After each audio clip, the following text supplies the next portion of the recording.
All right, you guys. So welcome back to the show. For our guest today, I actually have like a really good friend I made. I first met him, I think it's honestly already been like 3 years, maybe even longer. Yeah, I think so. It really does seem like it's been maybe like 3 months. Doesn't Yeah. really seem that long, but the time definitely does fly all the time. So I met my guest today, Jerry. I always mess up his name. We're actually practicing it before the call. Kuykendall, correct? Awesome. Okay, perfect. I was telling him I was going to mess it up on this damn call right when we start recording, and he's like, "No, you're not gonna mess it up." And then, No okay, one will know. yeah. But I met Jerry at the Czech Institute. We honestly didn't even sit next to each other, from what I remember. You're like way on the other Yeah. side of the class, Yeah. and I forgot how we like kept in touch or got in touch. Maybe we chatted like during lunch at one point, and we just kept in touch from there. Yeah. But I stayed friends with him, and I'm happy to know the guy. He's a very interesting guy. Always nice to chat with. We even had a book club together at one point where we talked a lot about Stefan Walensky's work as well as some physical fitness stuff as well. And great guy. But I invited him actually to be a guest on my show today because, for myself being a coach for 14 years, I find like honestly one of the toughest parts about making a lasting transformation, meaning like when you actually like solve your health problem, whatever you're dealing with, or possibly, you lose that 30 or 40 pounds of unwanted body fat and actually keep it off for good. But I find like one of the challenges in a complete transformation is people changing the belief system or also the environment that led them to all those issues to begin with.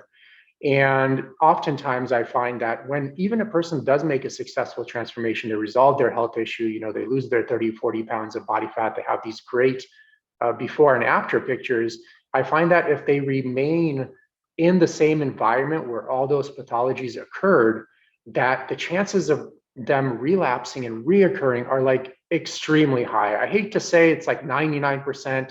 I don't know the exact number, but it's extremely high. I mean, as an extreme example, just imagine like a person, finishing a drug rehab center and then going back to the same neighborhood and same friends that are still doing the drugs. I mean, people can connect the dots and presume that that person is going to go back to doing drugs as well. So I invited Jerry because he's a living example. Definitely not one of these coffee shop talk guys where they're sound like very, very philosophical and academic in the coffee shop, but when it comes to the real world, nothing ever happens. They're just all talk basically. And Jerry is a great example of not being that person.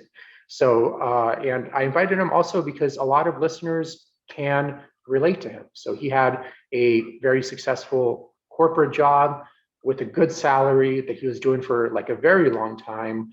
And he decided he wasn't happy doing that. And it was leading to a lot of health issues with him, also a lot of unwanted body fat as well.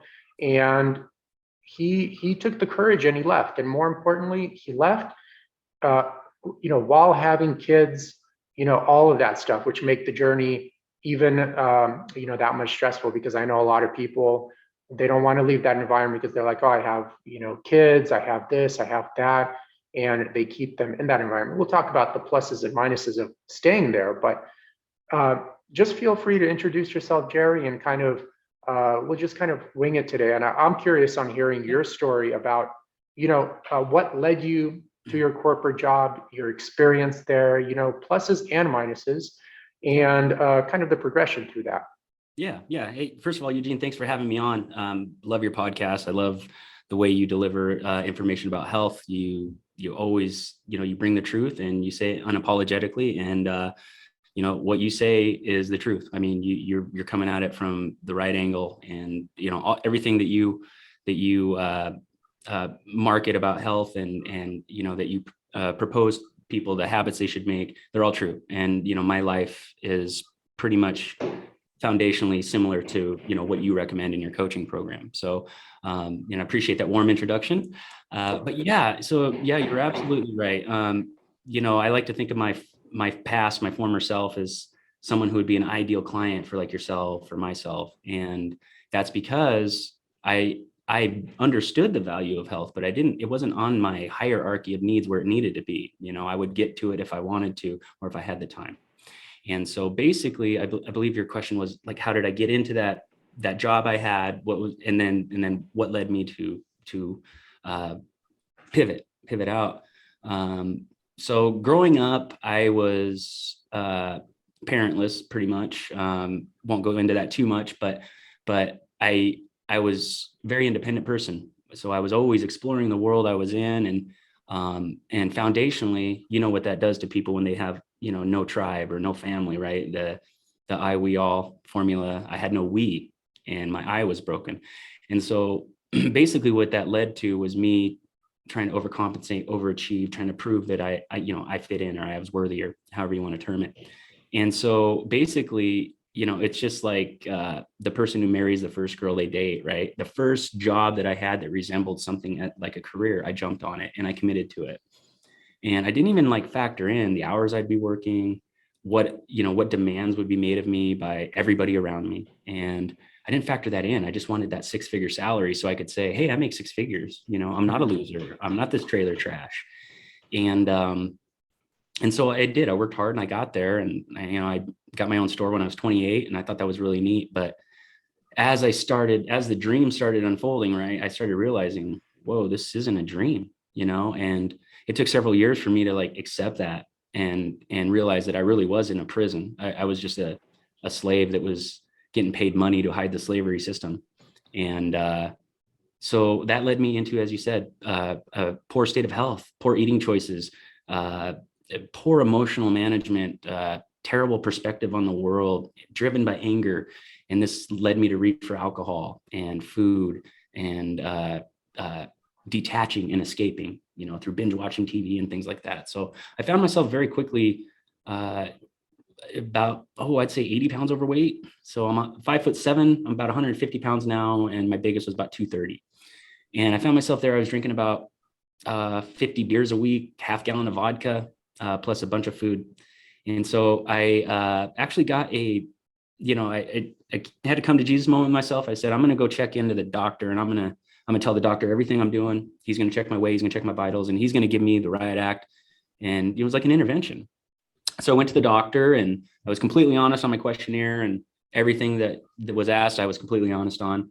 And this guy, instead of telling me, your heart or your chest pain is caused from your weight, and your obesity and your depression and your lack of energy, all that is because of this, that, and the other. So you need to go to the gym. You need to quit drinking. He didn't give me any of that. Nothing. I walked out of there with a couple of prescription drugs. One of them he didn't tell me anything about. And, he made a poor joke about, erections or ejaculate or something like that. It was a sexual side effect, and he made a joke about it like it was a benefit.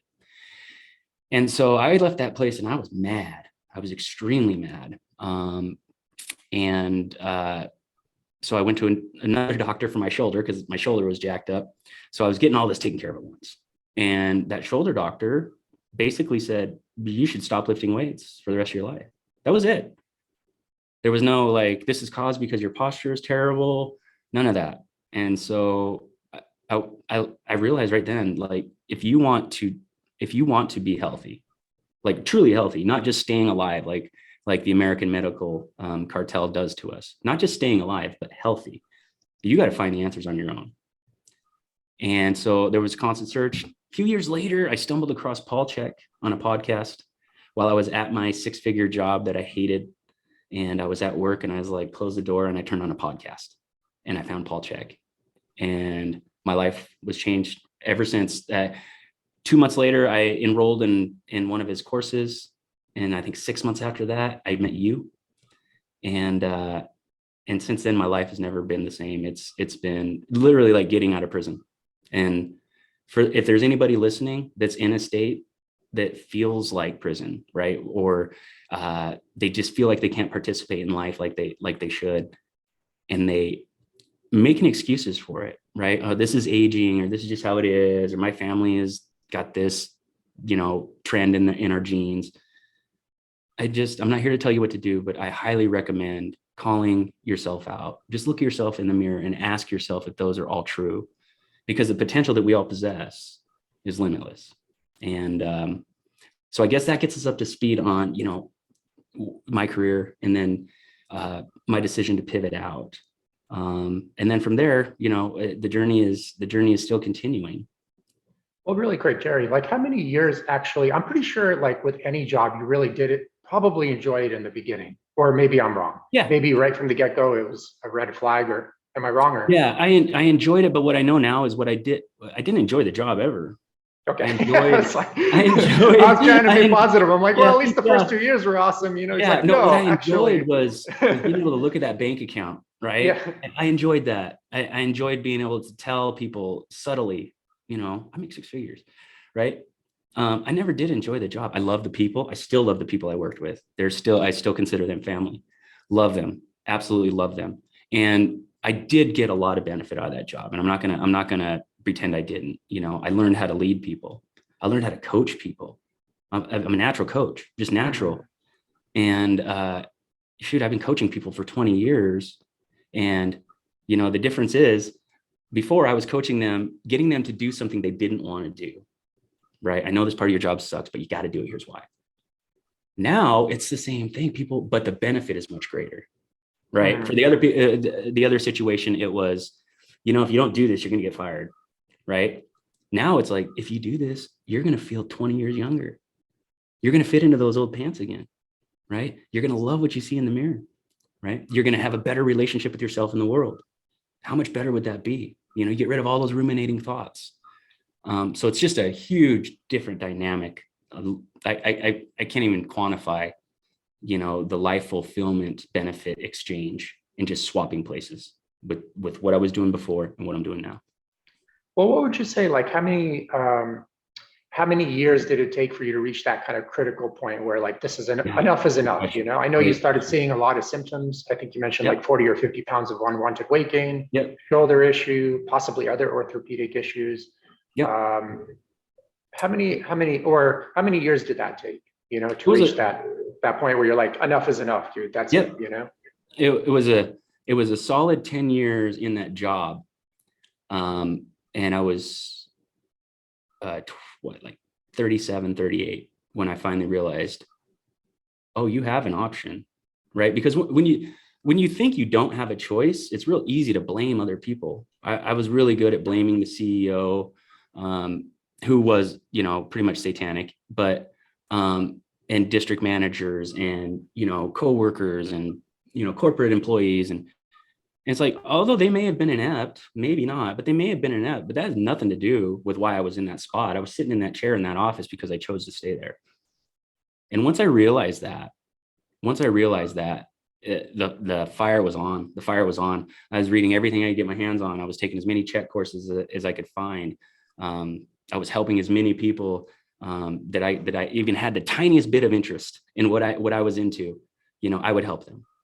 And so, to answer your question, I would say a solid 10 years. Solid. 10 years, gotcha. Yeah, I found kind of like a similar epiphany moment when I was actually. I never had a corporate job, although I write negative things about it a lot in my books, simply because I have trained a lot of people in corporate and hear what they say.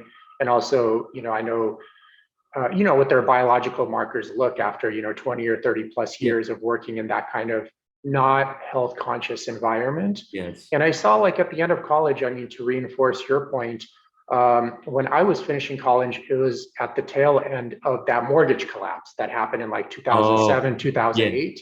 And I was graduating around 2010. And obviously no one was getting work and everyone was kind of like all scared about their future employment prospects and their retirement plan or whatever. Yep. And I remember I was already coaching like part-time, maybe like 10 hours a week, nothing crazy, because I was just really focused heavily on athletics in school. And I just remember kind of like seeing a lot of the people that would come to me for coaching, there was like, they're like middle manager or director level at a company already. And, they've been there for like 15 or 20 years like that. And they're like 35 at that time or 40. And I already seen like, kind of like what would happen in that environment if I went there after college, because my first intention was to get a corporate job. I was just, I really enjoyed the coaching. The way I got started in coaching was actually because of a guy named Mike Gray. He was like a manager at no, I'm sorry, it was a different manager. I forgot the manager's name. It's been so long already. Sorry, Mike. Yeah, I'll give you credit for something else. Mike Gray was another good manager of mine. He was like a first mentor of mine. He's a good guy as well. But anyways, it was when 24 Hour Fitness was looking for coaches, and I came in there one time, and the manager checked my check-in history, and he's like, "Oh man, you checked in like 480 times last year, like yeah, 365 days a week. We're looking for more trainers, so we'll put you through this NASM course, and you can be like a trainer part-time." So that's kind of basically how I got into it. I just really liked it naturally, and I'm like, okay, cool. Like, people would actually pay me to listen on how to be healthy. That's crazy talk, Just talk about my favorite subject anyway. Yeah, because all I knew was like, either go to corporate work or go to the military, Yeah. Either or. That's basically all I knew from my circle of friends. They either went to the military or they got a corporate job. So I didn't even have that as like a realistic career. But 14, 15 years later, here I am still making a career out of it. Killing it, yeah. Anyways, but fast forward to your point. Once I was getting to the tail end of graduating from college, it was kind of scary because I had to make this decision. I'm like, well, shit. Now seeing what happens if you work in a corporate job, looking at my training schedule, how much rest you need, how much balance you need in life, just to really genuinely be healthy and mentally well, more importantly as well. I'm like, dude, I don't know if I'm going to be able to do that working 40, 50, 60 hours a week.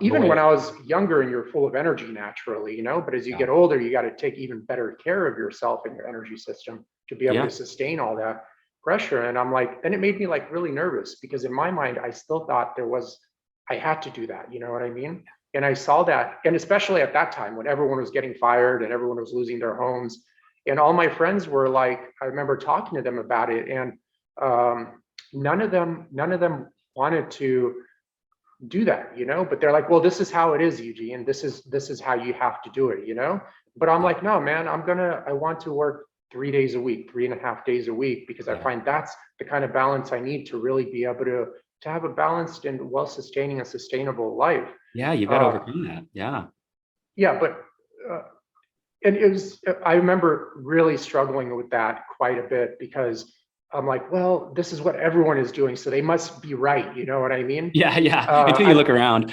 Until you look around and you look at the results, and you're like, oh man, thank God I really didn't take that path, because I remember I always forget to freaking bring studies to my podcast. But there's one study on metabolic health I read on PubMed.gov where it showed that, and the standards were so low, Jerry. I got to send you this study after we're done. Yeah, I'd love to see that.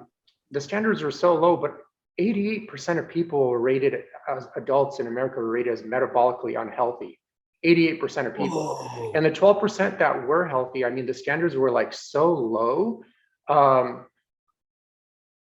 that it's like, okay, you're alive. That means you're healthy. So we'll rate it as you're healthy in this study. It doesn't mean like you're Olympia level or anything of that sort. Right. Or even healthy. Yeah. And for the listeners, you don't need a scientific study. Just do an observational study. Go outside, literally anywhere 100%. in America these days, or in any corporate office. Just take a look around, and you'll see like 9 out of 10 people are easily full of like obesity and disease, full of a tremendous amount of mental and physical pain. And the sad part is, and I want to kind of chat with you about this, is it's been so normalized that those same people would look at you dead in the eye and say they're healthy. Oh yeah. Man, so many great points you just brought up. I'll touch on the latest one. But like you said, the baseline is so low, right? And this is where, I got to be careful how I word this, but I really caution people or encourage people to challenge their doctors on everything their doctor says. Because when their doctor says that you're in this percentile in your health, right, they're going off of baseline of unhealthy people.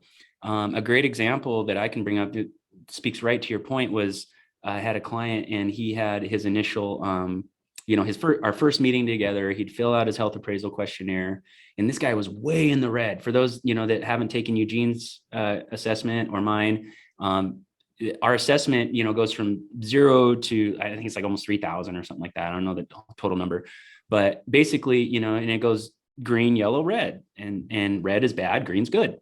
And this guy came in at like 2,200 or something like that. I mean, he was almost pinned to the red, and he was so mad. He was so mad, right? And I was like, "What's wrong?" He's like, "I literally just left the doctor's office for my checkup because I wanted to have a checkup right before I talked to you."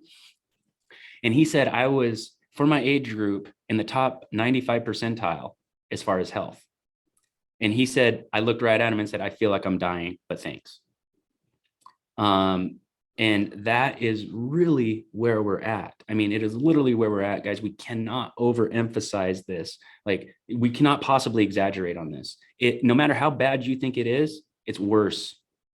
It's worse. Our medical professionals are being labeled health experts. They're not. There's a huge difference between health and medical, and that is why we're here. Medical is designed to keep you, it's like a battlefield medic, right? You get injured on the battlefield, you go see the battlefield medic, they rub some dirt on it, spit on it, tape it up, and get you back on the field. That's what happens in the doctor's office. They rub some dirt on it, spit on it, get you back on the field, but they tell you this is the only way to treat this, right? Yeah. Diabetes. I have clients that were told that you got type 2 diabetes, you got a life sentence, you'll be on insulin eventually, bide your time. And one particular example I can think of, this gentleman saw a nutritionist right after, this was in 2009 or 2009, something like that, 2009, 2010. Saw a nutritionist, referred to by his doctor, followed all the doctor's recommendations, took his metformin, followed the nutritionist guidelines, never saw a decrease in his metabolic, or never saw an increase in his metabolic health, never saw a change in his insulin sensitivity, and was just about to go on insulin when he decided he was going to take a holistic approach. Within 1 year, he lost 60 pounds and was completely free of type 2 diabetes. And he was told he had a life sentence by a guy in a white coat who went to college for 8 years to learn about medical. Yeah, and I have my fair share of stories. Like one time I had a run-in with this was, I don't know, probably 10 years ago, like psychologically induced chronic insomnia. And yeah, and also, as you know, I had that back injury in 2015. I mean, that was probably easier to understand. And I went to back injury, and I went to, the medical doctor. They just gave me pain medication, didn't tell me about anything about spine hygiene, the purpose of the spine, how it should be used optimally for long-term health. No one looked at my lifting technique, my day-to-day movement patterns, my nutrition, et cetera. And honestly, I didn't get even that great service from chiros or PTs either. Actually, like pretty bad service. The guy that ended up helping me the most eventually was, as you know, we studied his work a lot. Dr. Stuart McGill. Brian Carroll was a great huge work. needle mover for me as well. He even took all the courses because I was impressed by a lot of their work. And obviously, like patching up the whole entire picture, a lot of Polychek's work helped in that area also. But it's just weird, and I don't know, troubling to see how much limit to quality service people actually have. And this whole entire push for universal healthcare is a bit silly in my opinion, because if they took like a small fraction of the expense that it costs to run a universal healthcare program and channeled it into basically kind of having rigorous health education, elementary school through high school, maybe even through college if you want to push it, but I don't think it's necessary. Once you get them elementary school through high school. Yeah, it's not that complicated. And they don't need to be a master. They just need to kind of like understand the basics at like at least a slightly below expert level. And that's usually good enough. And that alone would solve pretty much all of the medical issues we're experiencing today, outside of fairly rare emergency situations, the car crash, you were climbing some hill and you broke your knee, stuff happens like that. And I feel that's where the medical community could really shine. But in the overall, picture of things, I mean, right now you're having like 800,000 Americans die every year from very preventable heart attacks. Yeah, 2/3 of Americans die from reversible preventable diseases. Yeah, exactly. 2/3, 66%. Yeah, and like, dude, I wish people had as much passion about solving those issues as they do about getting their COVID vaccine, Right. And I think we're kidding ourselves if we don't at least entertain the notion that part of this isn't intentional. right? I mean, like pharma is a business, right? Any hospital is a business. They have a president, they have a board of directors, right? So it's a business. And for us to call it a hospital instead of a business, instead of, we call them a doctor instead of a drug dealer. Like, when really, what is the difference besides one is legal and one isn't? If you go to somebody and if the least invasive treatment is to just change your diet and lifestyle, get some sleep, drink some water, eat whole foods, right? Not even everything you eat whole foods, eat at least a meal of whole foods every day, exercise, get 30 minutes, go for a walk your dog. The poor dog's miserable anyway, right? Like, just those simple things. If you were to tell somebody to do that first before you would give them any medication, right? And if they didn't do it, you would have to find out why they didn't do it, right? Actually, like, coach them through this. If we were to do that, then there'd be a lot less drugs sold, right? That would be the least invasive measure, right? That would be the do no harm, Hippocratic oath. But instead, the first thing they do is give you drugs. In my opinion, that's a drug dealer. Yeah. That is a drug dealer. Yeah, because if he was there to get you healthy, or if he or she was there to get you healthy, that would be their goal, wouldn't it? And if people, I talk about this a lot, and this is probably my main point of emphasis in my communications with people, and I get a lot of pushback. And people, one thing they cannot explain is, if your doctor is so concerned about your health and your doctor is such an expert, why does he give you 10 minutes when you go see him for the most important thing in your life right now? Why do you get 10 minutes with that guy? You come and see me, you'll get 90 minutes if you need it. And the answer just lies in, like, it's a funnel, right? It's a prescription funnel. It's the prescriptions are tied into the insurance company. The insurance is tied into your job, right? And so you have to have that job. I got to have that corporate job so I can have my insurance, so I can afford my medication. What if I get sick? I'll need medicine. Well, really quick, Jerry, as a side note to your topic there, a lot of times if you just don't work that corporate job, you wouldn't need that medicine to begin with. Bingo. Exactly. So it's a vicious. Home run. Anyways, didn't mean to interrupt, but go ahead. Yeah, no. And then another point you touched up on that I think is really important. And this is probably the number one factor in me having the balls to make the pivot. Pardon the term, but like, I think there has to be. It's a R-rated podcast. Okay, awesome. Say anything you want here. Awesome, cool. Poop. Yeah. But, okay, throw it in there. But I can honestly tell you, and I don't know if this is like soul's guidance. I know what I think it is, but that doesn't make it true. It's just, for me, this is what it is. But for me, it was my soul's guidance. And I literally, every day, you asked that question, how long did it take for you to hit that realization? And I was like, oh yeah, solid 10 years. Right. And I remember like I was 38 years old. I'd been to the doctor and didn't let down huge, the reality, the red pill moment that hit me that, oh crap, the medical industry is just a giant conspiracy theory. And I know that's a hot topic right now, but literally it is. It's a conspiracy to get you to buy drugs, or to get you to take drugs through your insurance company.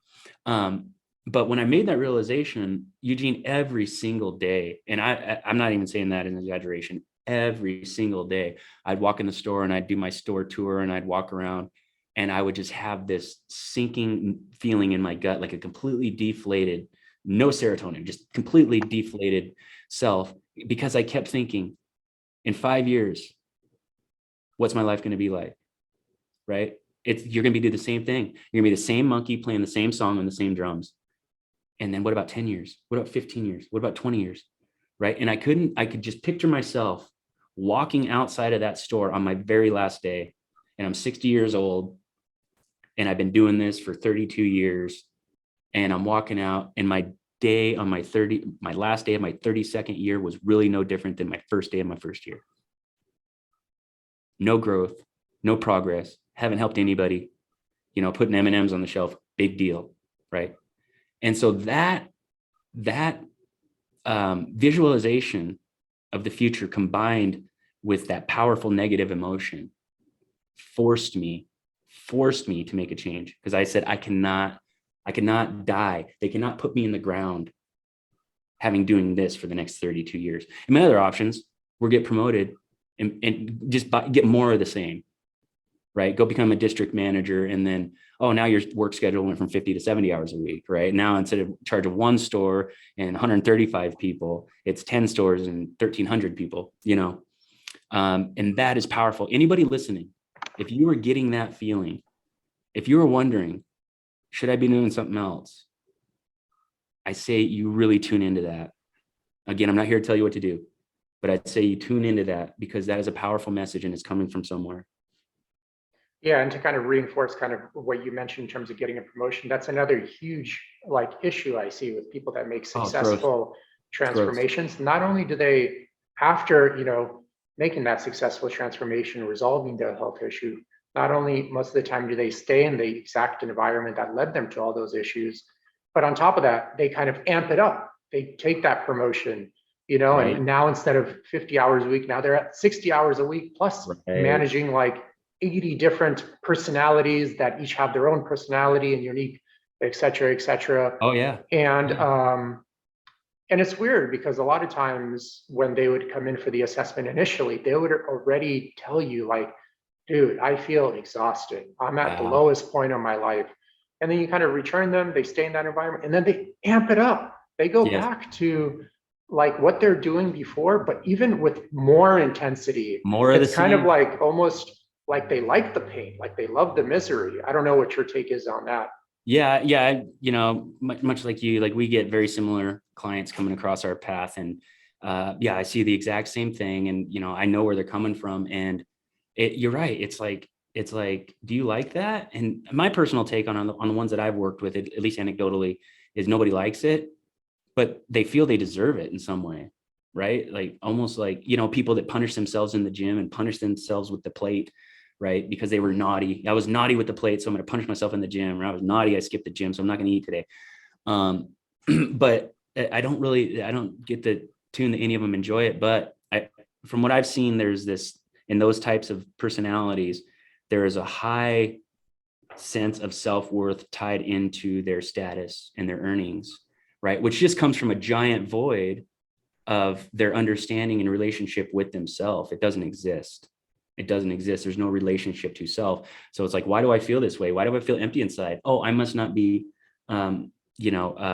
esteemed enough in my career, or I must not be earning enough, right? Or family's not going on nice enough vacations. And so they're continually trying to fill that gap with things that are making them sick, tired, miserable. And one thing these people don't really realize is to put in like a 10-hour day in an executive or salaried position, honestly, what that does to you, you probably need 2 days of recovery.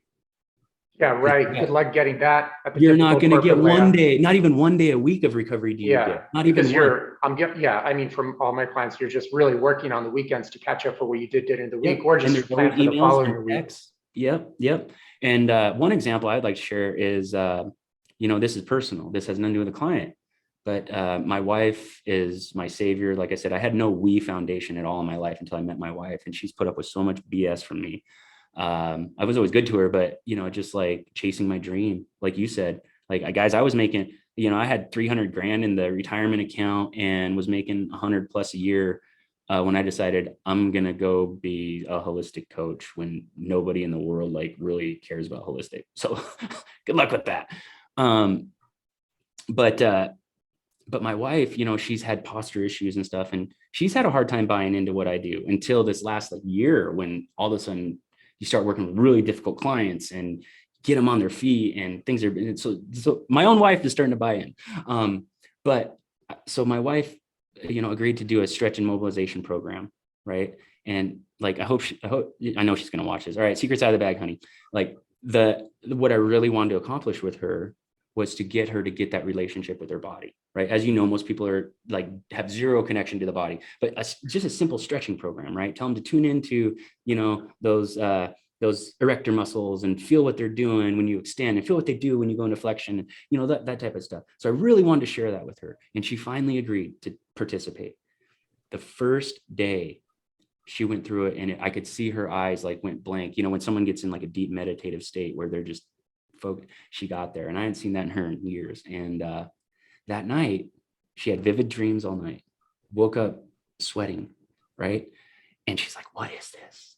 And I said, that's just stuck emotions. That's all it is. Energy and motion is emotion. And when you got stuck parts, the energy gets stuck. That's all it is. It doesn't have to be like released like past trauma or deep dark cave stuff.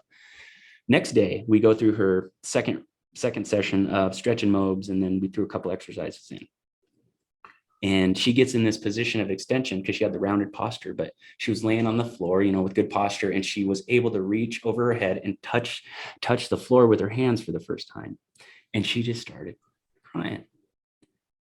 And we know what that is. That's just an emotional release, right? That has nothing to do with being sad or old trauma or anything like. It's just straight up release. And that is how powerful this stuff is.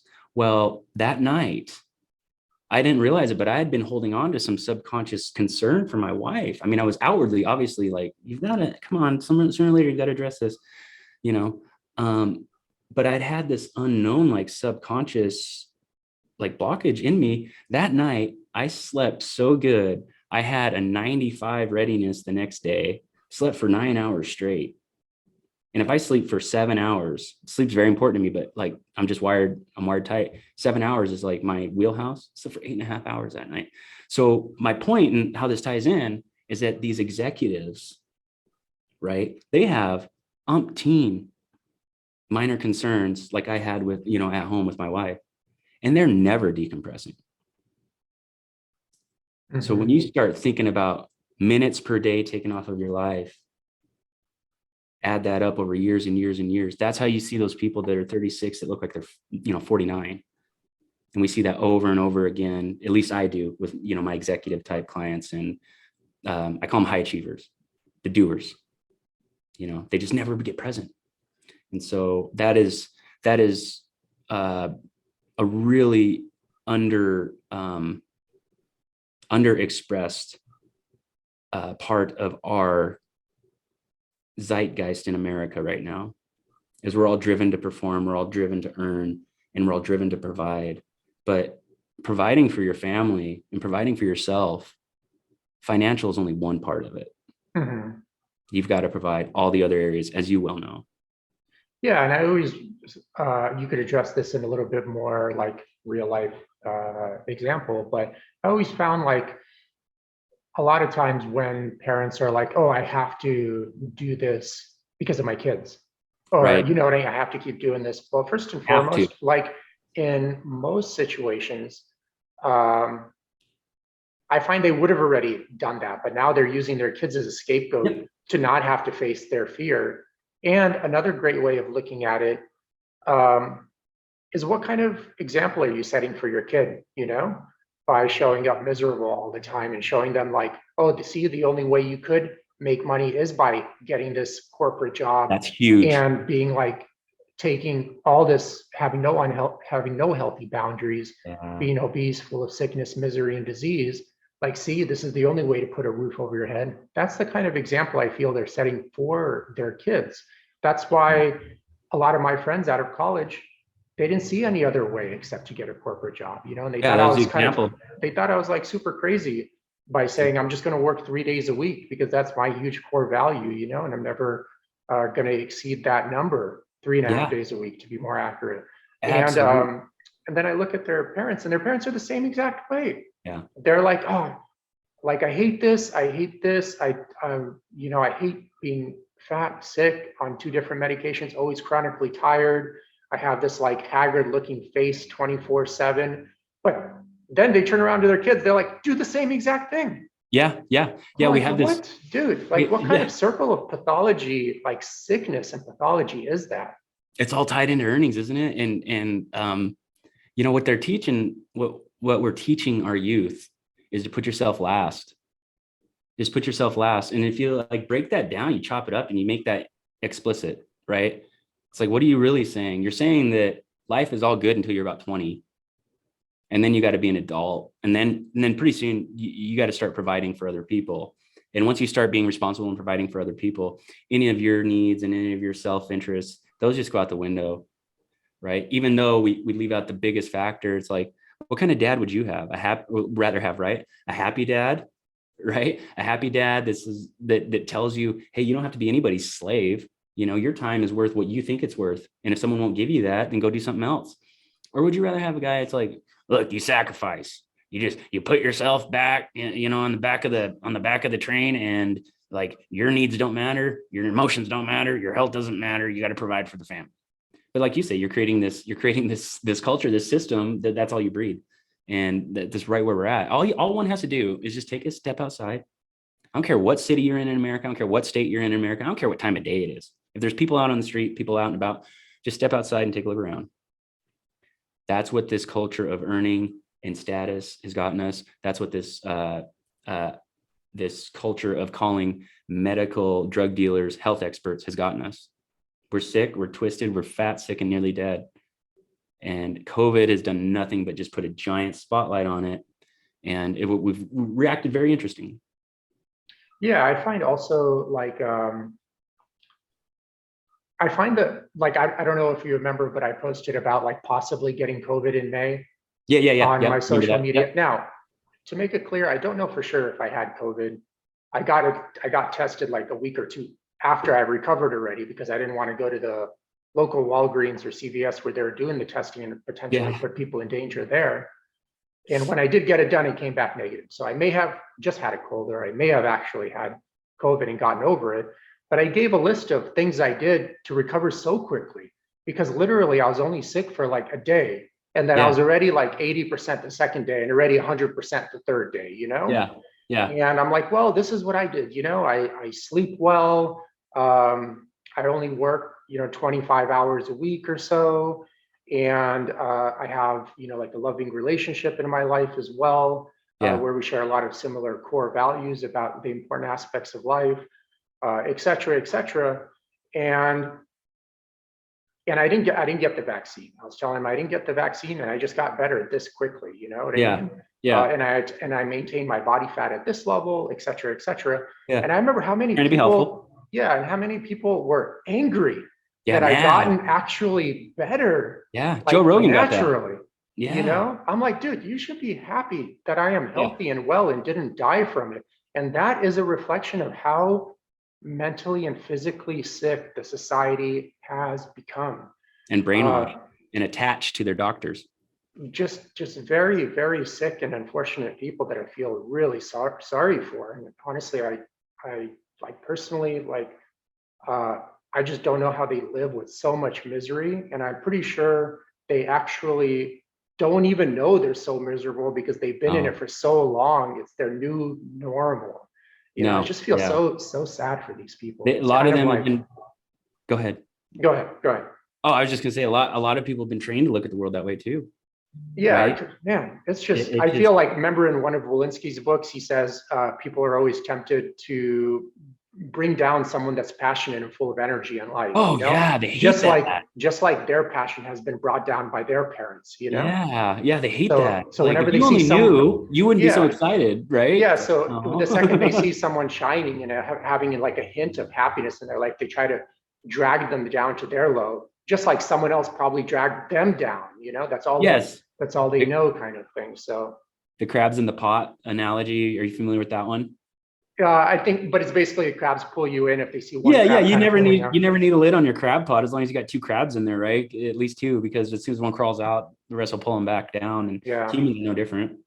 Yeah. Well, tough question, but let's say before you hit that 10-year mark in your career, you know, obviously when you started feeling the physical pain and the mental pain catching up, then it's kind of easier to make a decision for some people. But I would argue most people still stay the path and get deeper and deeper in. But for the lucky few that don't, they kind of listen to their bodies' many cries for help, and they kind of seek out a better life for themselves mentally and physically. But let's say I ran into you at the 5-year mark, where it wasn't so obvious yet. You know what I mean? Yeah. But you're still, probably you're already becoming overweight, you know, you're already kind of starting to show symptoms of various, different mental and physical symptoms. Like, how would you talk that person that hasn't kind of, quote unquote, I hate using the word woke because I hate the woke culture because it's comical, but hasn't quite woken up yet to the realization that they're living a life full of mental and physical pain, and it's not normal to be that way. Yeah, I would assume that conversation would be segued, for something that they said that I picked up on and asked them to elaborate on. So let's assume that happened. I would definitely get them to articulate for me what their purpose is, Like, what do you think you were born on this rock to do? Right. If that person's like nihilistic, that's tough. That's really tough. But if they're not, there's hope. And I would ask that person, how closely does this match what you envision for yourself? And then I would get that person to list out for me what their core values are surrounding, their relationships, their finances, their health, recreational time, idealize their ideal body image, everything. Because you know what, like this is your circus, this is your carnival. Like go do your thing, right? Open up your caramel apple stand, get some clowns doing balloon animals, just do your thing, whatever you want to do. And so I think if that person's answers to those questions aren't at least an 80% match to what they're currently doing, I would ask them, how much longer do you think it's going to take for you to change your vision of yourself or your core values? Right. And if they ask why that's necessary, I say, because you can't do this for the rest of your life being a 60% match to who you actually are. So that's probably how I would do that, and of course my style is different than most people's. I definitely am a lot more direct and, with love and care and understanding and compassion. I've been there and explained to them why I ask the questions the way I do, right? It's because I got to get the right answer from you. So that's probably how I would do it. How about you? How would you do it?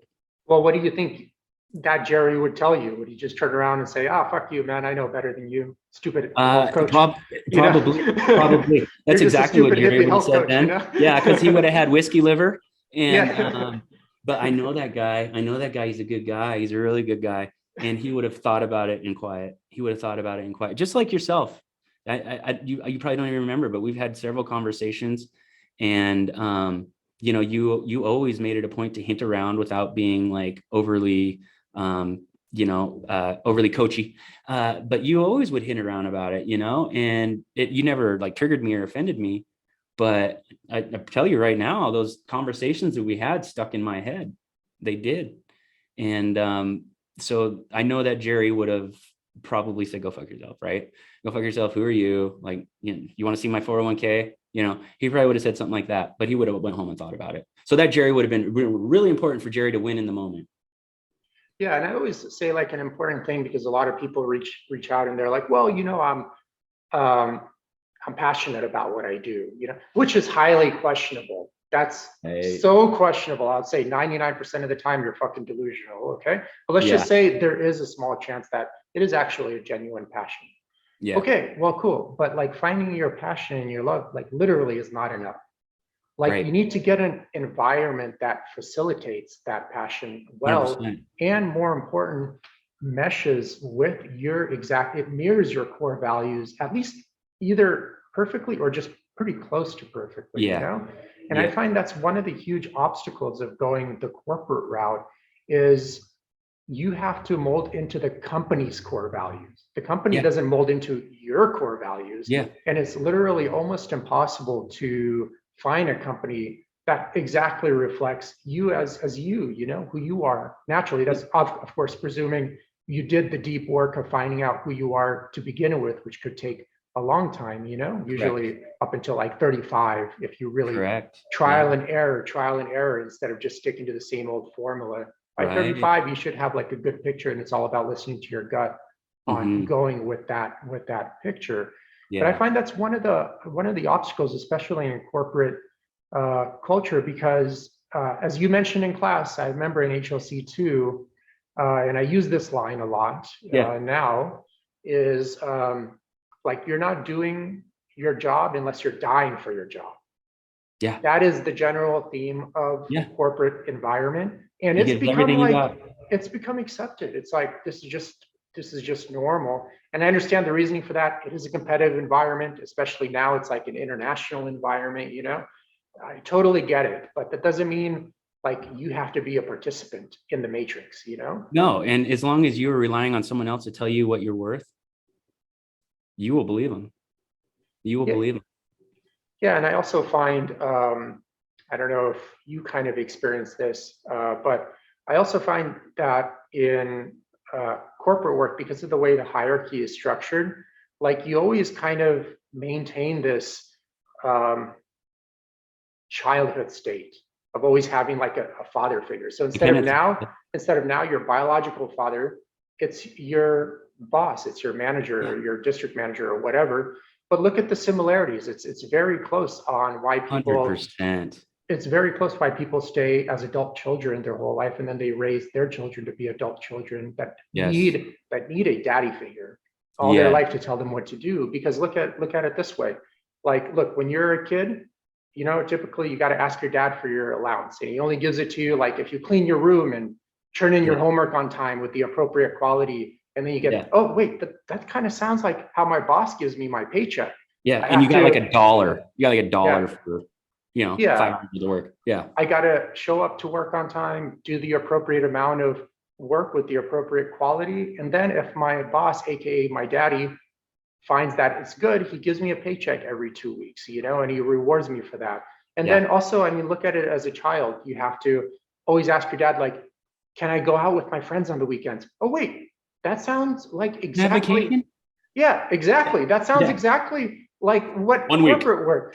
It's like, oh, Dad, can I take a week off? Please have Monday off. I've got to work. Oh, and then they don't go to the wedding if they're told no. And they're like, okay, but if you finish this project on time, okay, I'll just stay awake for 48 hours straight and finish it so I can take Monday off. Oh, thank you, Daddy, so much. And then also, and it is kind of like your coworkers become your siblings. You know how like brother and sister would fight over the parents' attention. Same exact thing. 100%. Like coworkers fight over each other because there's only one spot in the upper, like in the promotion, whatever available. I got to look like the good boy and good little girl so I can get to that spot. And it just totally crushes your growth as a person, you know, to actually become like an independent adult that's reflective of who you actually really are, your real core values, you know, who your spirit shines. What's your take on that? Since I'm kind of getting the hairs on my neck is standing. Yeah, you're like bringing back PTSD. You brought up three. I got my fingers crossed here to remember. But you brought up three like real powerful points, and I would like to address those. The first one is the daddy thing, right? And so I had to your example to a T. So my dad was an absent alcoholic, right? My mom left when I was 7. It was just me and my dad, and he chose to cope with that, by going to the bar every night. And I'm not here to throw my dad under the bus. It's my story though, right? It's really what happened. And guess what? My district manager was a freaking raging alcoholic that was never around, never supportive, wouldn't return your emails. And I'll tell you a story about core values here too. So I got to be careful. So I'm not going to say which employer this was at, and I'm not going to say when it happened, but there was a time in my life where I was working in a building that had asbestos in it. And upon filing a complaint, it took over 2 weeks to get a response from my employer, right? Only to tell me that they hadn't followed the law and gotten that tested sometime between 1978 and that date. Okay. I can't tell you what date, long time. Okay. So anyway, long story short, come to find out, we didn't have the records. We didn't know what it was. And I was told that they weren't going to close the business. It was a public business. And I was told they weren't going to close it because they just can't do that. But they were 50% sure that it wasn't hot. And I said, but that's 50% sure it might be. Right. So here you have piles of asbestos all over this building, all over the place. I mean, all over. And they weren't sure if it was like 1% asbestos, 40% asbestos, 100%. They had no idea. They were literally gambling and rolling the dice. Now with my core values as, where there's nothing more important than your health, nothing. And, people say, well, family is part of your health. Okay. So that is a prime example of a business's core values,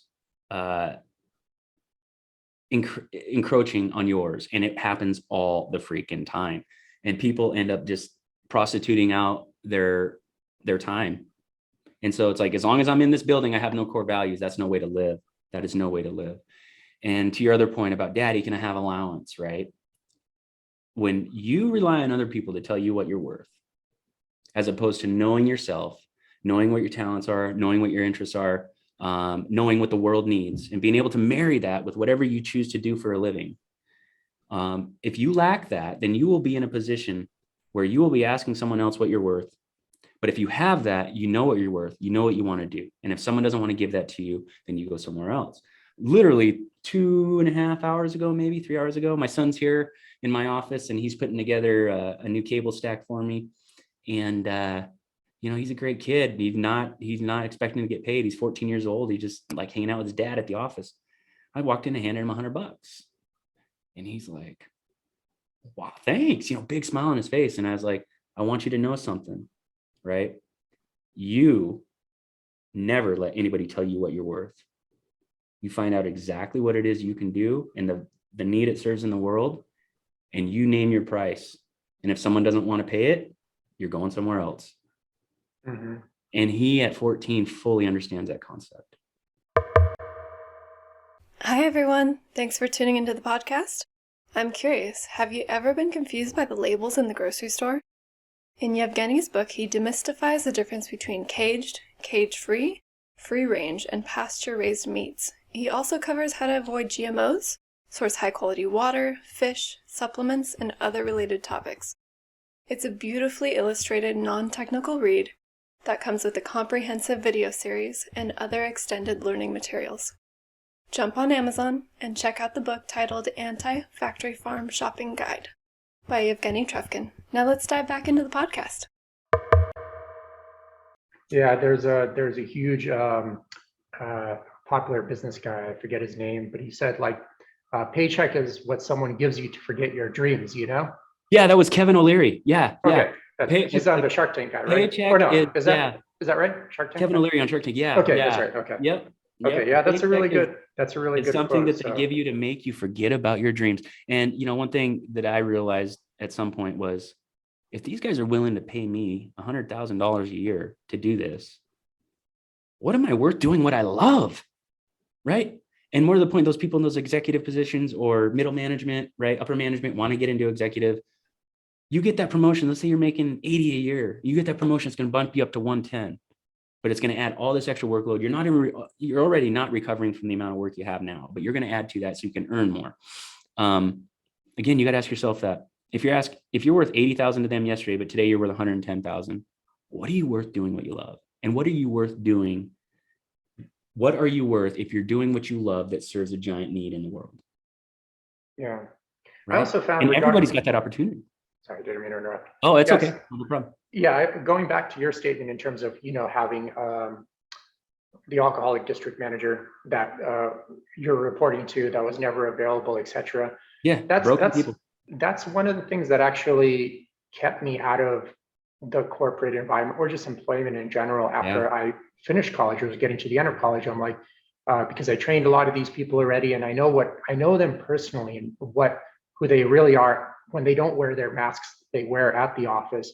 And I'm like, dude, I can't have people like this mentally and physically unwell in charge of my future.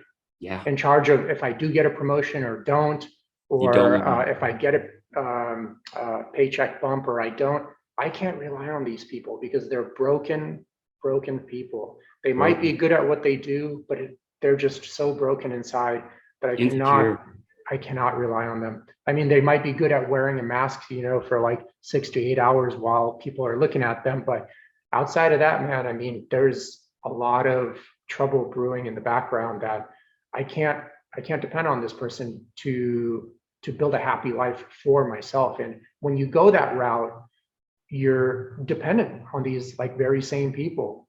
Yeah. Now, there might be an exception here and there. There is, and you could always point it out, but I guarantee you it's like 1 out of every few hundred leaders where this exception is the case. If that, and right? It's so rare. It's so rare. I may have run into it just a handful of times in my like 14-year career already, Yeah, you just end up being someone's diaper, they're using you to cover their ass. Yeah, exactly. And as long as you make them look good, most of the times you're on the good list. But there's no guarantee you're going to stay on that good list. And who gives a crap what list I'm on? You're a broken person. Like I wouldn't ask you for advice on where to eat in this town, let alone, what to do with this $30 million, business that I'm managing. Yeah. It's like, it's and I don't want it. Like, I don't want us to be sounding like we're beating up on people or anything like that. It's not the case, but we really just as a collective have no idea how far off we are Exactly. from our true primal self. You hit it right there on the head. Not being insulting here, but I think it's time to not beat around the bush and sugarcoat it any 100%. longer, Yep. because we've been sugarcoating it as a society for so long. Yes. And all it's done is just dig us deeper and deeper into more physical and mental pathologies as a culture in whole. And it's just time to say, like, dude, look at yourself in the mirror, man. Yeah. You can't continue living the way you're living, you know? Yep. Yep. For your sake and also for the sake of your family. Because look at it this way. First of all, like, okay, I don't care what your goal is in life, whether you want to be a high-end computer programmer or, you know, a president of a company, whatever. Like, you're not going to accomplish any of those being physically and mentally unwell long term. Nope. No way. And even if you do, like, who cares if you're full of obesity, misery, and disease? Like, who what's that gonna really do for you? fucking cares, man? No one. Like, okay, I impressed my mommy and daddy. I got the title Woo-hoo! and the 6-figure salary. I'm the richest asshole you know. Yeah, and I completely destroyed myself in the process and lost who I am in the process, Died 30 my years whole early. entire identity. And who cares about, thank God, dying 30 years later, because who wants to live not being themselves? You know, what a gift. Right. Kind of die an Right. early death in that case, you know? Yeah. And I don't know, it's just so sad seeing that. I never got to live that kind of lifestyle personally, but just seeing that, I totally like feel the pain, you know? Yeah, you got a great handle on it. I mean, your intuition is spot on, and I know you listen to your clients and you really take what they have to say to heart. You're not just you're not a talking head, and that's what I love about you. And but you're absolutely right. We're absolutely right. We've gotten to a point where we've totally discounted what the actual human potential is. We are the most complex organic organism in the solar system, right? Just what our brain is capable of. One single cell, and not just as humans, but one single cell possesses almost unimaginable intelligence, right? But we totally discount ourselves.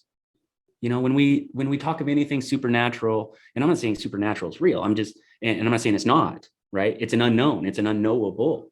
But, you know, we'll look at something and we'll say, oh, well, something supernatural, and I don't believe in anything supernatural. It's like, but you believe that Jerry, listen to the science. Yeah, you believe that a little tiny sperm is going to swim up inside of someone's canal, and it's going to find this egg that was just waiting for him. And as soon as it hits that egg, there's magic that happens, and two different DNAs combine to become one. And then this thing grows inside of a person. And then, like, how is that not supernatural, right? In other words, we just don't give ourselves the credit for who we truly are. And so, you know, when we find ourselves at 35 years old, you know, with that posterior lateral disc bulge to the right, you know, L5S1, and, we have pain in our C7T1, and we can't lift our shoulder up above this, we just think, oh, that's aging, right? It's like, no, your body is literally just a computer waiting for a program, right? Yeah, I hate when people use that, oh, I'm just getting older, it's my genetics card. It's bullshit. It's absolute bullshit. I feel younger now than I've ever felt in my life. I'm 43 years old. There's that saying goes that obesity or high blood pressure runs in your family because nobody runs in your family. Yeah. I forgot exactly. It's like it runs in my family. Well, tell me what I don't know. Tell me about the first 4th of July picnic you can remember that you had at your family. Yeah. So now tell me what was Christmas like, and now what was Monday night like? What was Tuesday? Well, it turns into, Monday we had pizza on Monday, and every Friday was Nacho Friday, and it's like, well, this runs in your family because poor health choices run in your family, right? Yeah. You have a genetic code, and you can express those genetics through your environment. And the best way to do that is to change your environment, and you can change the way you look at the world, because you're literally looking at a different world. Then you can begin the habit change and the genetic expression for the environment that you're in. Yeah. And guys, please, there's a time and place for everything. Okay? 100%. Yes. But please don't fall victim to, here's an example for me. I had social anxiety growing up. It was pretty severe at times. Even when I would go on dates, I a lot of times couldn't even like speak. You know how sometimes if you ever get nervous, you can't even speak. So it was like that level of anxiety. And you know, the medical doctors just said I just needed just to take anti-anxiety medication, and it's Same because here. it's genetics.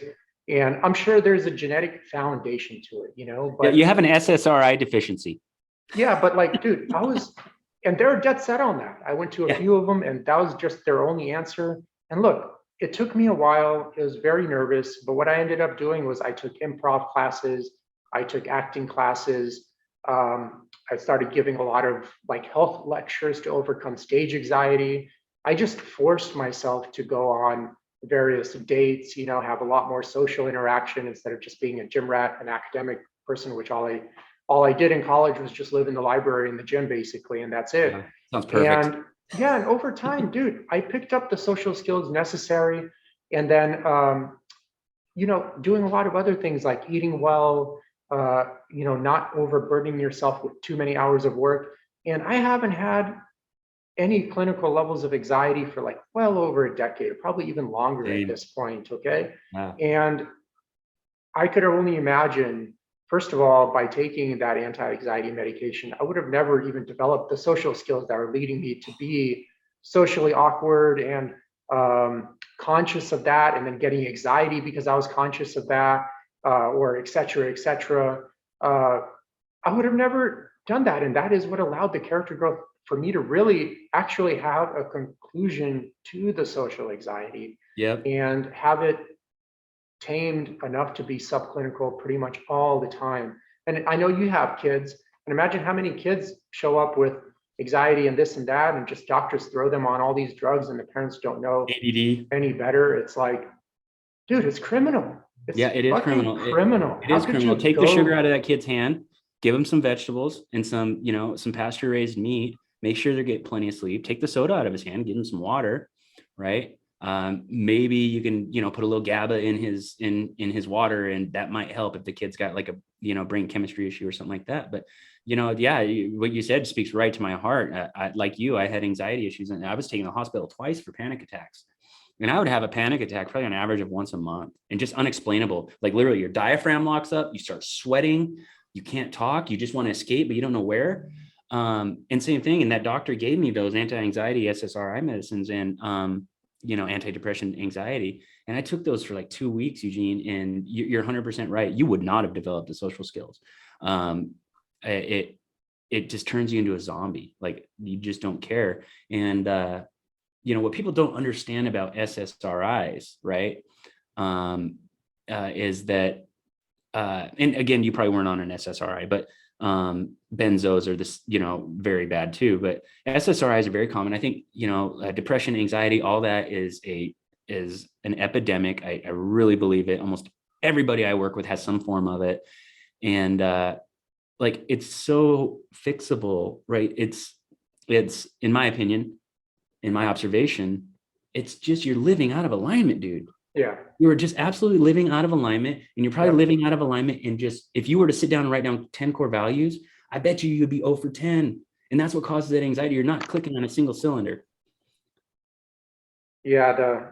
I don't know if you get this a lot with clients, but I actually have them do a lot of exercises regarding core values and teaching them the importance, like, hey, man, if there's a huge disconnection between your core values, like mental and physical pain and obesity and disease is going to be a common theme for you in your whole entire life. Right. And you won't know where to look while you're sad. Exactly. And you're going to be taking this drug and that drug and trying keto, fasting, whatever. But I'm like, dude, once you close that gap between your core values, just watch. First of all, you're going to be happy through the roof because you're doing you every single day. And that's going to have a huge ripple effect. I mean, physiologically speaking, your central nervous system isn't going to be as burdened at that point. You're not going to have a tremendous amount of cortisol production. So your HPA regulation isn't going to be all out of whack, which basically puts your whole entire body out of whack, et cetera, et cetera. Yeah. And that's where your focus should be. I mean, sure, you could, you know, eat pasture-raised meats, organic crops, et cetera, drink healthy water. You know, the body is like a system of systems. So obviously you need to attend to all the systems, but that really is the glue that puts it all together and gets it working for you. 100%. And You couldn't have said anything more poignant to like the problem. And it all boils down to, you know, guys like us, we like to get to the seed, right? The root cause, like the deep driver, right? Because anything else is just a compensation. If we're worrying about anything else, we're fucking missing the boat. And time and time again, like I can't think of an example where it didn't work out this way. When you get somebody to make their core values explicit, right? It usually goes pretty silly. Like the first part, it's like, what are your core values? Work, family, fun. Well, let's just sit down. Let's write down your habits for a week. Okay. Then we'll know your core values. It's like, okay, your core values are bowling, pretzels, beer, Netflix, right? Work. But once you're able to explain them what the core values are, and you're able to say, okay, you say family is a core value of yours, health is a core value of yours. What about health as a core value? Like get your own list for health, get your own list for family, whatever. And then if they are able to immerse themselves in that process and really take ownership of this, not just do it because the coach said so. You know, I'll even go so far as to have them like do an artfully written out core value, my core values, and put it somewhere where they're going to see it multiple times per day to really immerse themselves in the process. But once they're able to do that, the light switch turns the F on.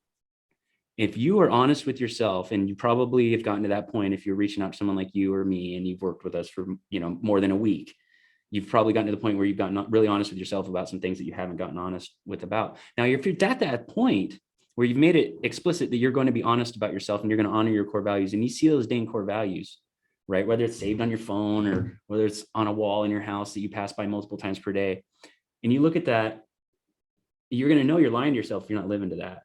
And that right there, like you said, that's the story gap. That's the anxiety, right? That's the depression. That is what it is. It's not that you don't make enough money, right? It's not that so-and-so didn't return your text message. It's not that such and such broke up with you, right? All those happen because you're not honoring your core values. Yeah, exactly. Right? Yeah.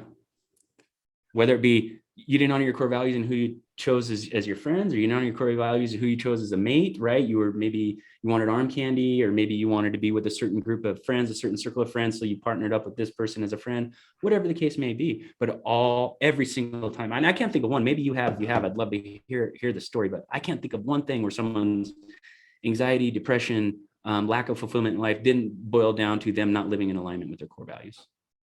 Yeah, and take note, guys, listeners, if you do take like an anti-anxiety or anti-depression medication or whatever, and your symptoms happen to fade initially, they're just being suppressed. They're not disappearing. The etiology of what's leading to that symptom, and anxiety, depression, unwanted weight gain, are all symptoms. Yes. Has never been resolved or dealt with. And if it hasn't, it will always come back tenfold eventually. Hard, and strong. It will be even harder to deal with at that point. And also regarding your core values, you know, a lot of times you mentioned the importance of that. And there's one of my favorite books of all time is a book called The Crowd by Gustave Le Bon. It's like a French author from like the 1800s, I believe. And one of the chapters he mentions like, oh, the crowd is easy to manipulate because even very intelligent people, he was a master of crowd psychology. All the dictators loved his books, you know. Mass psychosis. Yeah, they're like the number one reader for all the dictator guys. Yeah, divide, get them fighting. Yeah, and they got all his autograph copies and all that, you know. Biden's got 3. He can't read them, but he's got 3 of them. Yeah, well, he has his assistants read it. He has it on audio, right, you know. That's right. Nancy, what's it say?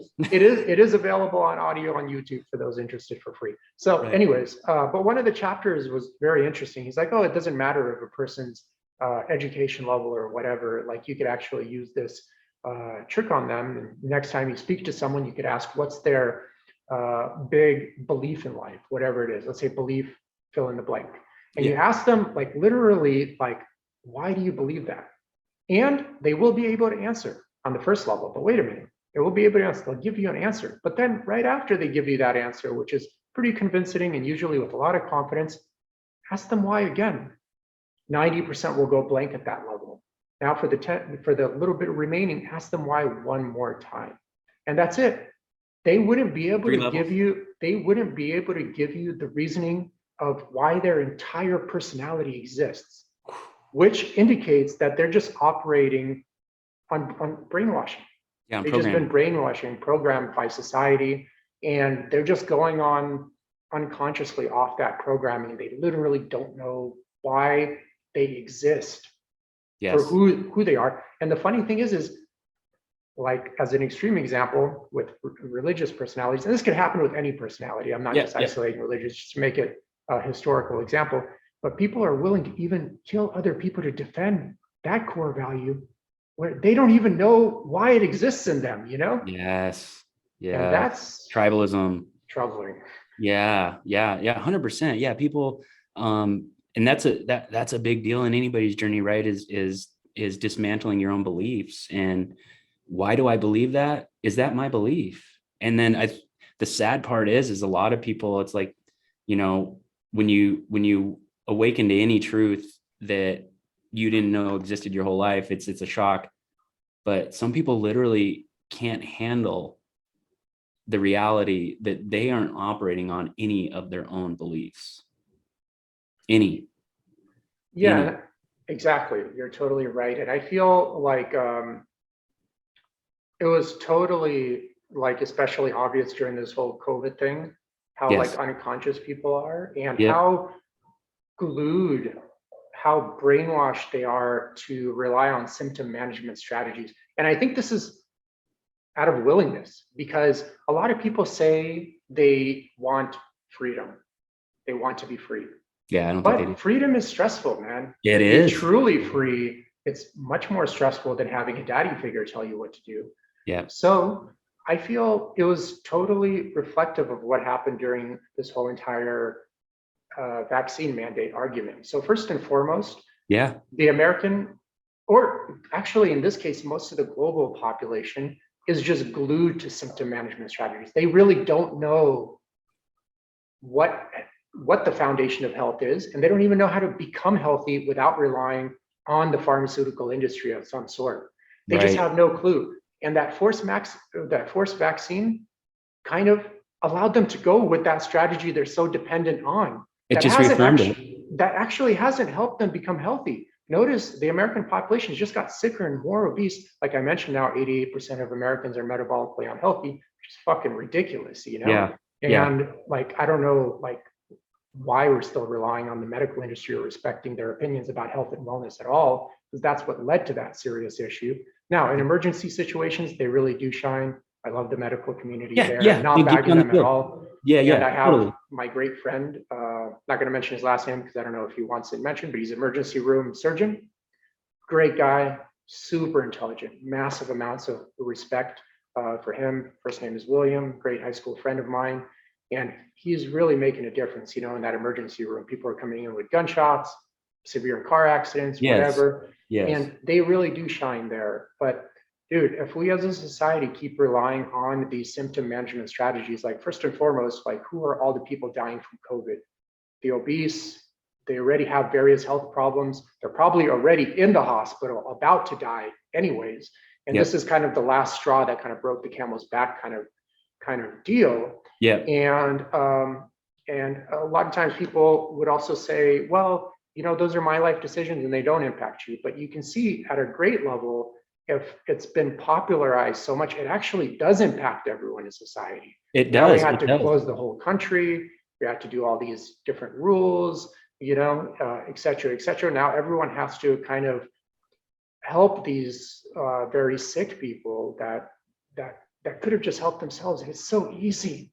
Yes. The principles are so fucking easy, which is why it's simple. so sad. But it flies in the face of everything that the white coats have been telling them. And I'm like you, like I talk about doctors all the time, but that's just part of my branding message. Like I've got great friends that are doctors. I've got clients that are doctors. It's not about a particular doctor. So if I see something about doctors and you have an awesome doctor, don't get mad at me. I'm not talking about your doctor. But the fact remains, the lion's share of those people out there know jack shit about health. Actually, they would have to go to college for a year to learn jack shit. They're that far off of base when it comes to health. But I don't know if the problem is the medical system or how we use it or a combination of it. But the medical system, they're great for acute trauma, right? But chronic conditions, need not be handled by a medical professional, right? And I'm not giving anybody here medical advice. It's my opinion. I always say work hand in hand with your doctor. Use your doctor for the labs and the screens and all that, but use your head for the proper course of action. Use your head. Does that make sense? Like a condition like type 2 diabetes, it took you 28 years to get that, right? But you don't think you can reverse it at all. Well, what caused it? Well, my habits and my choices and my behaviors. Okay. What do you think your best chance of reversing it is? Adding insulin to your body? Do you realize that 100% of the people that take insulin or have excess insulin have excess body weight, right? Insulin makes you store fat, and they're going to give insulin to diabetics, right? Well, that sounds like an emergency situation to me. Is this an emergency? Well, it might be a long-term emergency, but do you need to fix this right now? Well, you should start fixing it right now, right? But use your head. Use your head. If something took 10 years to develop, you probably don't need like a pill to get over it. You probably just need to reverse your habits, and you need to invest some time in yourself. Because if you take that pill is going to fix one problem, maybe, but they all have 15, 16 side effects, right? That are going to present their own problems and their own issues. So we just got to get wise. We just got to get wise. Use your head. Use your head. Use your intuition. It's there for a reason. And don't just outsource your thinking. Don't ask daddy, what do I do to feel better? Use your head. Yeah, and I feel kind of like with what you mentioned, it's a reciprocal relationship. Yeah. The people that don't want to really do the work on getting to the etiology of their issues have this quick scapegoat of like a pharmaceutical drug of some sort. So the people that didn't want to build their immune system and have like a respectable metabolic health and body fat percentage, well, here's a quick vaccine. Don't worry about changing your weight, and on top of that, we'll give you like a donut, a free donut once a month, which is what led to, not just the donut, but you know what I'm saying, which is what led to all these issues. And it kind of like shocking that so much closed down, but the fast food restaurants during the pandemic. The fast food restaurants and the big box stores. Come on, dude. Come on, like, man. What the fuck's wrong with you? And like I always say, sick people cannot make healthy decisions. No. And that goes back to our leadership topic that we had, 40 minutes ago or so. At this point, the leadership is sick. They're not health conscious people. Mm-hmm. And of course, then you can't expect health conscious decisions to come from unhealth conscious people, Yeah, exactly. A sick mind is not going to make healthy choices. It's just not going to happen, and, it's like, if anybody needs a better example than this, then probably don't have much hope for you. But, we can sit here and argue about, what the real cause was and what the real solution is, to this big pandemic. But one thing we can't argue about is that 80+% of people ended up in the hospital were obese. One thing we can't argue about is the fact that, about that same percent of the people that died had 3+ comorbidities. We can't argue that. Okay. And we also can't argue that of those comorbidities, almost all of them were reversible and avoidable. We can't argue that. Another thing we cannot argue is that we gained, 20 pounds? Was it 20 pounds or 29 pounds on average? I lost weight. Yeah. I stayed the exact same weight, right? But we took all that factual information, and because Big Daddy told us, oh, this has nothing to do with health. This is just stay inside, stay out of the sun. Don't touch anybody. Stay 6 feet apart. Put a rag on your face. That's what Daddy says. Well, it's like, what about it that this percentage of people, like, who's really at risk? Well, that's not what Daddy says. We're that unwise that we won't see for our own eyes the data and make our own conclusion. And we go and we gain 20 pounds. And then all of a sudden there's funny memes all over social media, right? About the COVID-19s, the COVID-30, blah, blah, blah. And it's like, I get it why it's funny, but it's really not funny. It's not funny at all. It's not funny because people like me getting banned on social media, right? Or having to argue with people about completely logical concepts. Like, I'm not here to tell you that any particular protocol is going to keep you from dying from COVID, but I can tell you that, any pathogen does not succeed in a healthy host very well. So do with that what you want. You're not even allowed to talk about that. Yeah. So we're lacking in our wisdom, and we've grown overly academic, right? We don't believe anything unless there's a peer-reviewed scientific study. Well, we know how scientific study. First and foremost, most people can't even read peer-reviewed. They can't read peer-reviewed. 99.999% of people. Exactly. It's like, you read that study. How many people were in the study? I don't know. Well, look for that N number and then. I just saw the article on CNN. That's right. Okay. That's right. Well, I trusted the guy who posted it. Yeah. Okay. Yeah. Exactly. Yeah. Exactly. And it's just like, You don't need that peer-reviewed scientific paper, because guess what? Scientific studies don't happen unless they're funded, and they don't get funded unless somebody's interested in a particular result, right? So if Pfizer funded a study on natural immunity, right, that thing would get canceled in the first week. This isn't going the way we want. New study, right? People don't really understand how these studies come out, and how science is used as a religion and a manipulation tool, and it absolutely is. Not being able to question the science right now, that is science. That is science. Science is, here's my hypothesis, here's the results of my experiment, and they'll spend the rest of their lives, a good scientist, trying to disprove their own theory. Yeah, and also science is about questioning. That's the whole exactly. purpose of science to begin with. Here's my hypothesis, prove it or disprove it. Yeah, and dude, like a lot of people are like, oh, like I believe in the science, and I'm like, or I go with the science. What was the saying go? I don't freaking know. But like, dude, first of all, like it could take like a solid week of reading one study to really know what's going on in that study. Right. I doubt like anyone that's saying that is doing that. So first and foremost. And I don't know. One other thing I found like super annoying is like when people like brag about getting the vaccine and they're still at the fast food place. And like, oh, I got the vaccine, I'm safe. You can see they're in like freaking Carlos Jr. or something like that. All sense of security. Yeah, and then still going back to their overly demanding job. It's like, dude, you look dumb. I don't know, let's just say it, Yeah, and we'll attack Joe Rogan and Tim Pool and these people. Eugene Trufkin. Yeah, Eugene Trufkin in like a day or two. Yeah, they get over it in a day, and they're mad that person got over in a day. And here's the thing that we're also not talking about is like, you're not allowed to talk about, let's just say, the Ivor medicine, and you're not allowed to talk about Regeneron, right? Blah, blah, blah, because then that makes you anti-vax. And it's like, okay, well, if I don't take those when I get diagnosed, what do I do instead? Oh, nothing. You just go home and you wait until you need to come to the hospital.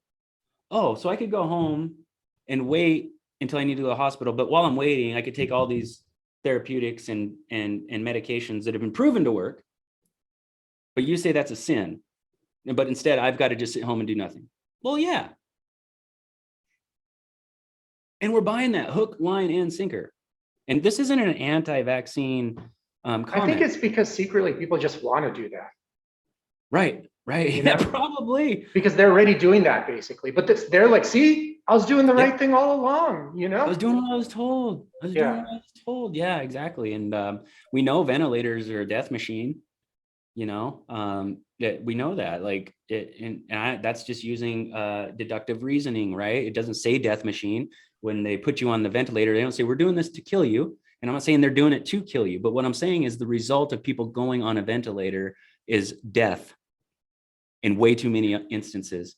And for us to say that you're not allowed to explore other treatments, even though they're approved by the WHO, they're approved by the CDC, they've been dosed out billions of doses and had less than 100 adverse reactions. You're not allowed to do that, and you're not allowed to talk about it. Instead, you should do nothing. And the efficacy of doing nothing is not very good. Mm-hmm. Yeah. And I also kind of want to give a shout out. There are so many people that kind of stood up for what America really is.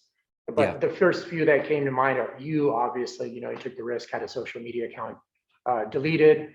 Joe Rogan's a big one. He had so much to lose. He's so important right now. And he's so important. Dude, he's representing what, George Washington and all those guys way back from 1775 fought for, Yeah, and he's a liberal. Like, he's like me. I was a liberal my whole life. I think he's like a common sensor. Let's just call him common sensor. Right. Exactly. Yeah, I think he's liberal, right? But no, 100%. I don't know if you saw that podcast with, and for anybody like getting triggered by this, please invite you to just visit why you're triggered. I'm not here to trigger you. I'm not saying anything that you believe in is wrong or anything like that. But we've got to talk about all the facts, and we've got to hear everybody's opinion and everybody's story. But the Joe Rogan episode with Dr. Peter McCullough, episode number 1747, in my opinion, that is the most important podcast that has ever been produced, in my opinion, right? Have there been more revealing things said on other podcasts? Yes. But the host doesn't have the credibility. The host doesn't have access to tens of millions of people. And what this guy was saying with his credentials if you haven't listened to that and you have any opinion whatsoever on the matter, I strongly urge anybody to take 3 hours of their time and listen to that. Really listen to it. Because everything he says is verifiable, it's factual, it's not conspiracy theory, it's not, some dude down in the basement like decoding QAnon. And he's a medical doctor, right? Cardiologist? He's a medical doctor, he's a Yeah. cardiologist, he's highly esteemed, graduated in the top of his class, I think at the University of Washington. In fact, it was his testimony, according to him, I haven't like duck-goat it myself, but according to him, and I believe him, his testimony was the testimony that got the federal judge to deem Biden's mandate unconstitutional, because, and this is his words, not mine, the vaccine is not approved, that they're using is not approved. It's still emergency use. And in his own words, from a cardiologist, epidemiologist, virologist, this guy says this is a direct violation of the Nuremberg Code. Yeah. Now, if you're in love with the vaccine and you're in love with that plan, I'm not here to stop you. But we can't argue the fact that the whole excuse of take it to save others, that doesn't hold water, you guys. It doesn't hold water. You have no proof that it protects anyone else besides you, right? And if the death rates are similar on the vaccine as they are to catching COVID, here's the one thing you got to factor in. And because if you look at the data, it looks really close. And according to Dr. McCullough, everything reported to VAERS is about 5 times underreported. And he's actually got scientific reasoning how they extrapolated that out. But if you look at the death rate, according to him, this is his words, not mine, the death rate on the vaccine and the death rate on COVID is about the same, but the risk is amped by orders of magnitude more, because when you get the vaccine, you have 100% chance to accept whatever that risk is. So if it's a 1% risk, you have 100% chance of having a 1% risk. Now, if COVID's a 1% risk, you don't have 100% chance of a 1% risk. You've got to factor in your chances of catching it, your chances of falling ill, and then ... So we have to discuss these things. They can't be taboo. They can't be verboten, because they are facts. And if anybody wants to say, follow the science, then they need to sit down and open their ears and be ready to hear everybody's opinion with the science that they bring, because that's all science. Yeah, also, I was kind of shocked to hear when he said it wasn't FDA approved. And I looked it up and it was like EUA approved, which is like way different than full FDA approval, but it was marketed like FDA approval. I totally fell for it because I thought I thought it was FDA. I thought it was like legitimately FDA approved, but I was like, writing the anti-factory farm book, I know the procedures from the FDA, EPA, and USDA pretty well. I'm like, oh shit, that was pretty fast. Like, I wonder how they got it in so quickly, and actually happened. It was just like an emergency approval, which is like a very like watered down version of like actual full FDA approval. And they did approve of. I felt kind of what? Like cheated a little bit, because all the news were saying, and even Biden was saying it was FDA approved. And I was like, man, dude, I felt like totally manipulated. Because I actually believed it at first. I'm like, oh, well, that's cool that they got it approved, but it's kind of like also knowing how the procedures work. I'm like, oh man, those like pretty damn fast. It's like, how did someone finish a 4-year degree in like 2 hours? Right. They cheated. But it's my understanding. And anybody's welcome to fact check me on this. I won't get offended. But it's my understanding that an mRNA vaccine was approved, and it's got a certain name. It starts with a C. I can't remember what it is, but it's not the one that's in circulation. So it's sitting like waiting to be launched. All this stuff that's being enrolled on us is still emergency use authorized. But no matter what anybody says, another thing we can't argue, because I love talking about what we can't argue. We can talk about what we can argue all the way, but let's talk about what we can't argue. We can't argue that this is an mRNA vaccine, right? Which changes your DNA. Those aren't my words. Those are Bill Gates's words, right? The most popular doctor in the world, Bill Gates. It changes your DNA. It's encapsulated RNA that gets into your cells. And it changes your DNA expression to create the protein spikes. Well, what is the thing that kills us when we get COVID?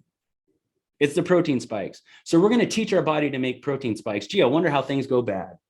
Come on, guys, let's use our head.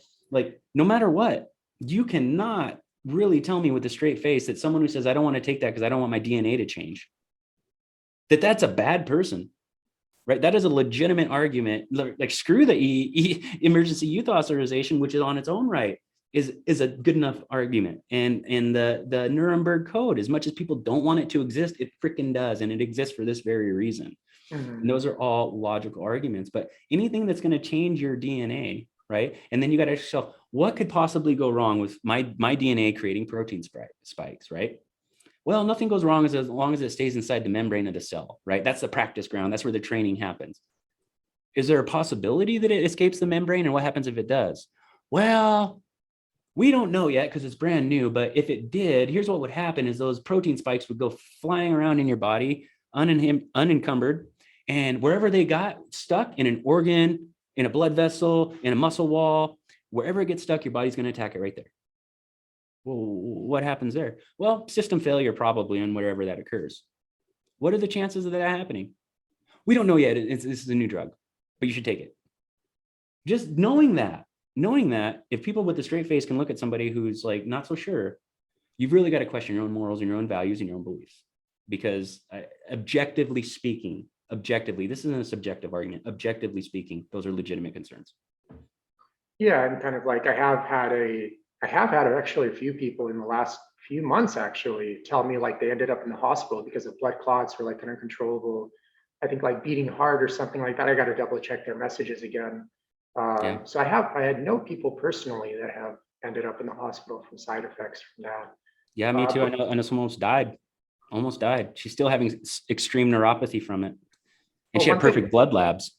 But one thing I learned is from like writing the second book is like even something as well established has been around for as long as synthetic fertilizer, NPK. Yeah. A lot of people don't know, but it's very ineffective. I mean, basically, like the plant rejects like 99% of the compound, which ends up just leaking into the soil and then obviously making its way into the ocean and ravines, which is one of the biggest reasons of why acidification of the ocean is happening, which is a big risk globally.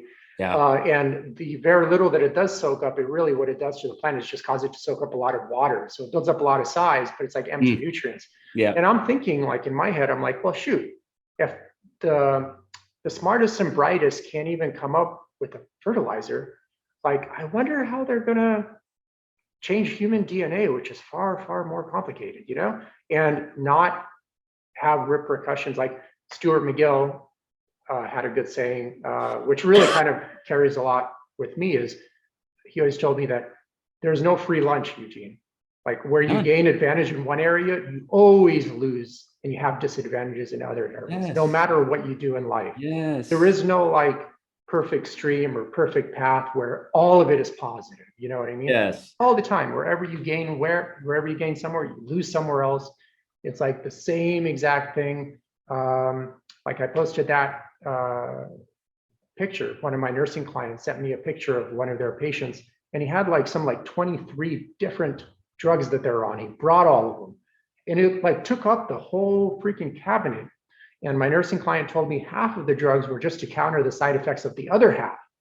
And the patient is still obese, full of disease, full of misery, obviously, and just getting sicker and sicker. So that's one quick example of there is no free lunch, or there are side effects to literally everything you do. Yeah. So don't expect just walk in the park with. Yeah, it's not some little laser. It's not some little laser that goes in and focuses on your problem area and goes boop, gone. Yeah. No, our physiology is like a spider web. You can't pluck one string, like Paul Chek says. You can't pluck one string without affecting the whole web. You can't take one hormone without affecting all of your hormones. You can't eat a pile of sugar, right, without having an insulin dump. Yeah. Period. That's the way it is. You cannot do that. You just cannot do that. You cannot change your body's DNA and then just go back to normal.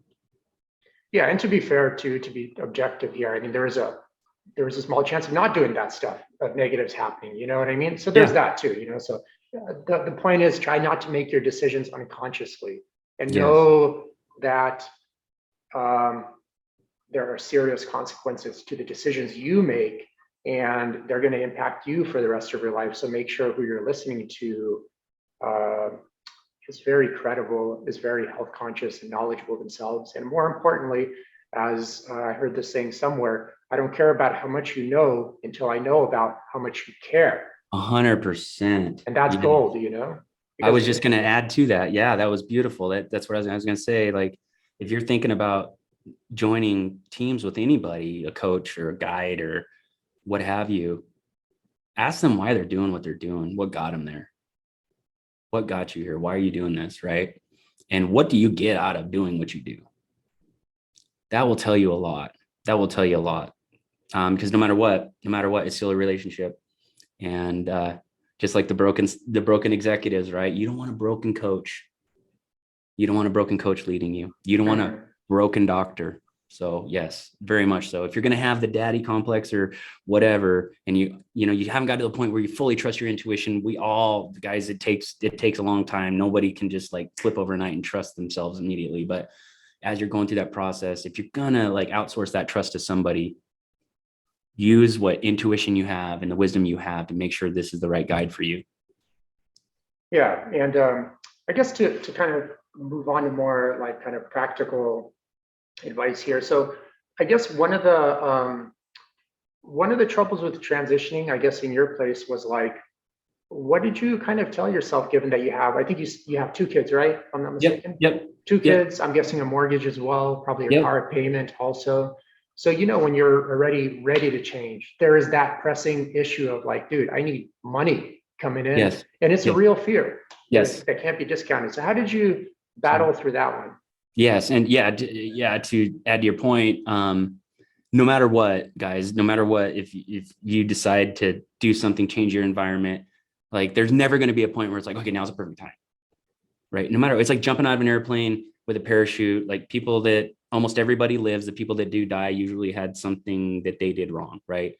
And so making that jump, making that pivot is like the same freaking thing.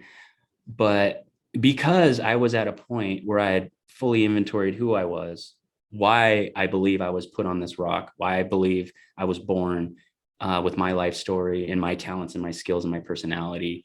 Once I had a firm handle on that, then for me, it was about, I had to provide for my family, but the financial was so far in the back of the field of vision. Like I literally rationalize like, well, shit, we live in Montana. I have deer in my backyard every single day. If things get that bad, I'll poach a deer.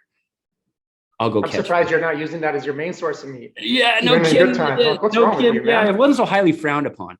You're still going to the grocery store. Yeah.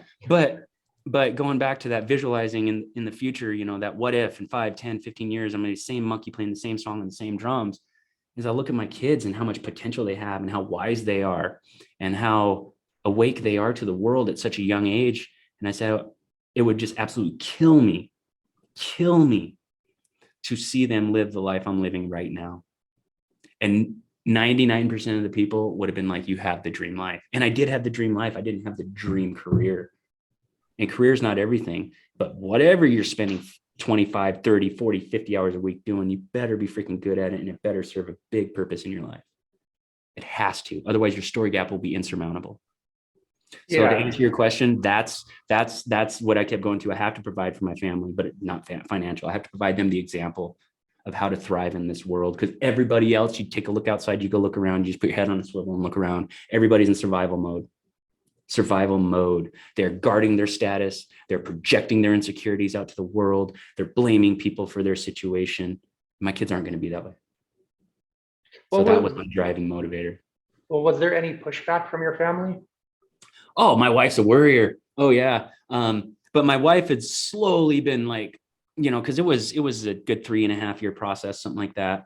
But I do remember, I love telling this story, but so, I had that, that really unhealthy spell and I wasn't happy. And, so I found Paul and I enrolled in his class without telling my wife, and I did HLC 1 online. And I still got a picture of me right before I enrolled in that first class, right before I hit the start class. And I took it and I printed out the certificate and I brought it up and I gave it to my wife. She was in the kitchen cooking dinner and I was like, I'm a holistic lifestyle coach now. And she's like, what the fuck is a holistic lifestyle coach? And I was like, we balance people's physiology and we help them find lasting health and fulfillment. And she goes, what are you gonna do with that shit? And I said, I don't know, but I can't not do it. Let's just let it develop organically. And literally that's been my strategy. And so, yeah, there was this giant, like this constant like worry from my wife.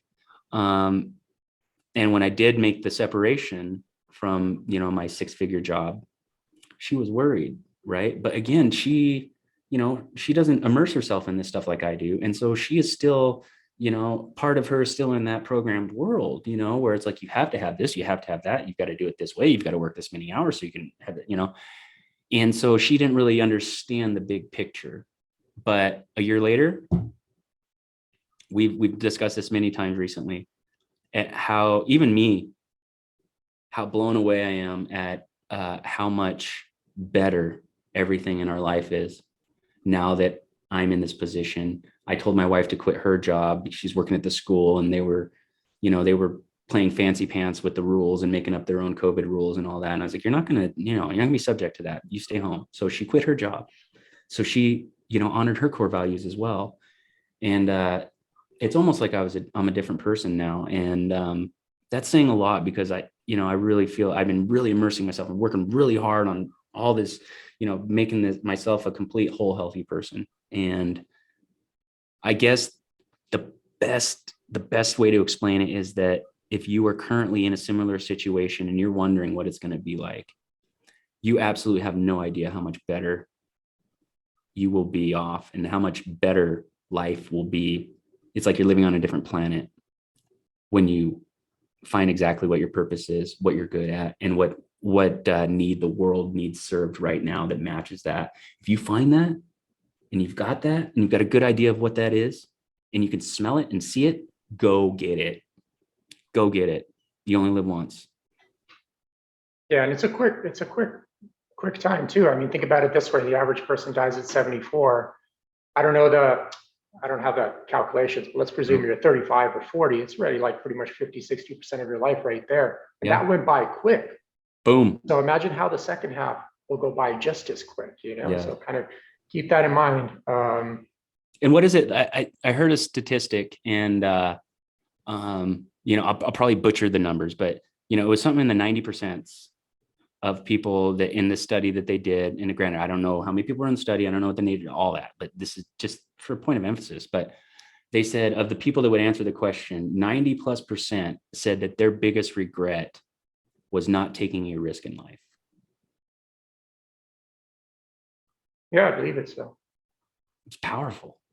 It's powerful, because how many opportunities do we have to take that risk, right? And our inner guide, our intuition, our soul says, that's for you, that's for you, that's for you. And you explain it away or excuse it away, or you give the I can'ts or I have to's, right? When you find yourself saying I can't, look yourself dead in the eye, in the mirror, find a mirror, look yourself in the eye. Is that true? I can't, like literally can't. I have to, like look yourself in the eye, in the mirror, literally, you have to. Is that true? a lot of people will be like, yeah, it is true. It is true. I'm Okay, like, why is it true? Right? No. I have to stay at this job. Why? Because I make good money. All right. Why do you have to make good money? I got to put food on the table. Can you put food on the table without that money you're making right now? Well, if the answer is no, well, then you got a different situation, right? That doesn't mean stay there. If you're in a situation where you literally can't miss one paycheck and put food on the table, there's probably a whole bunch of different opportunities that can mimic that situation for you. Yeah, and also, kind of spaced out what I wanted to say. Damn it. Always when it's a good time to say something super Always, cool, I right? always kind of forget, but I'll remember right when I finish recording this video. Right, yeah, you'll text me. Well, shit. Damn it. It was going to be such a good time. Fuck it. Let's just continue, okay? All right, this is well, Jerry, do you have like any other closing statements you'd like to add, or any other topics you'd like to cover? I'll leave the floor kind of open for you. Yeah, just reiterate on what we talked about. Some of the biggest points of emphasis, guys, are, you know, when it comes to your health, don't discount it. Don't discount your potential, right? Don't discount what is possible by just fueling your body with what a human needs to thrive, right? Good thoughts, a good environment, real food and hydration, proper movement, you know, healthy relationships, fun time, acting like a child, just having a good time. Don't discount the power of that. Don't discount the power of that. And if you are in a dissatisfactory life position and you're telling yourself I have to, or I can't. And it's followed by because of, I have to do this, or I have to do that, or such and such, such and such. Really inventory that. Like, get literal about the words can't, and get literal about the term have to. Because once you get literal with that, you'll find out what you actually have to do and what you actually can't do. And the list is really freaking short for both of those. Yeah. Okay, well, Jerry, you're definitely going to be a guest at a future date. Just got to figure out different topics. It was great chatting with you about like real health principles, Yes. that moreover not make people physically healthy, but just actually happier in life. Because I think that's the main thing, as Aristotle would say, like the unconditional want most people want in life is just to be happy. Now, how you get there varies from person to person, but that's really the end goal. So let's remember that, Exactly. Anytime you're happy, you're never worried about what you don't have. That's where we want to be. Okay. So guys, don't fall into this social programming of being someone you're not. Okay. Stay true to yourself, have the guts to do it. Jerry and I, have done it successfully, and I guarantee you we're not that smarter than any of you guys. Okay, That's right. Not Yeah, much hell no. harder working or anything. Nope. We're just in touch with what we want and what we're good at. Yeah, and if you spend, the amount of time you spend working every day, working towards that, you'll make it happen, dude. Fast. No problem. Fast. So have the confidence, you're able to do it. You guys are awesome. And thank you for tuning in again. All right. Thanks, Eugene. And I thank your audience. Great. Wonderful show. Thanks, Jerry. Take care. Thanks, bud. Take care.